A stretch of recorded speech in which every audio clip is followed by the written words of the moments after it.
Going to Grandma's house. Our first grandchild was born in 2006, and my dream of being a grandma was coming true.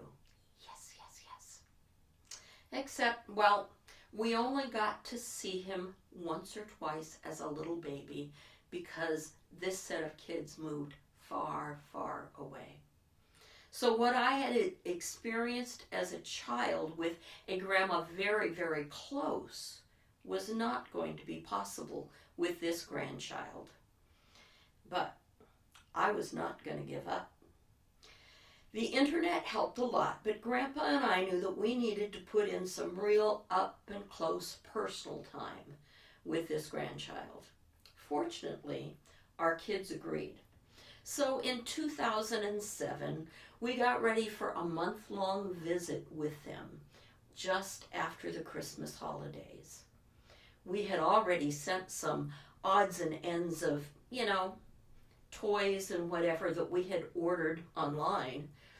But as we got closer to actually getting on the plane to go visit, I decided I wanted to send something that was really grandma-ish. And you know the difference between a package of store-bought stuff and something grandma-ish. So, one Sunday afternoon, I quickly recorded something called The Lion Hunt. If you listen to it, you can even hear Grandpa snoring in the background because he was taking his Sunday afternoon nap.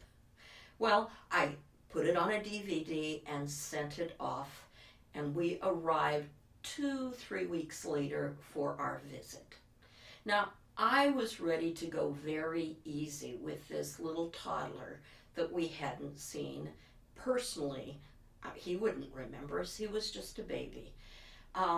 So I was ready to go real easy, but still I was quite disappointed when the front door opened and he stood there and took one look at us and turned and ran.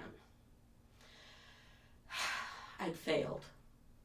Until I was disappointed until I realized what he had done.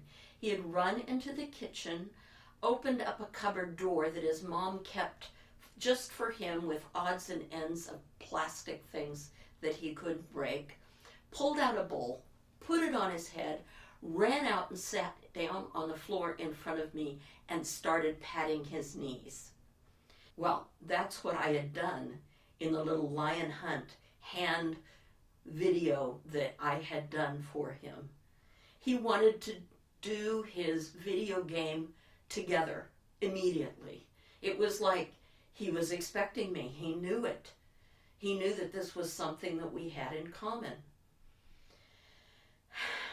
It was during that visit that our kids came to us and said, Mom and Dad, you really need to share with other people the things that you did with us as kids, the things that you're doing with your grandchildren.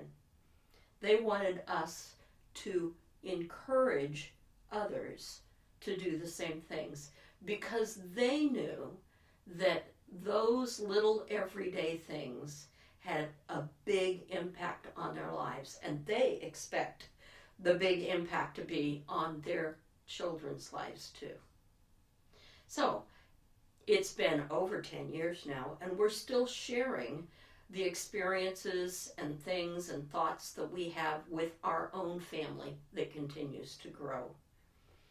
The gifts and experiences that you share with your children and your grandchildren will be different than ours. We're different people, different circumstances. But they're still very important for building the relationships that you have with your family. Those are important things. And it's in building those relationships that you have an opportunity to pass on your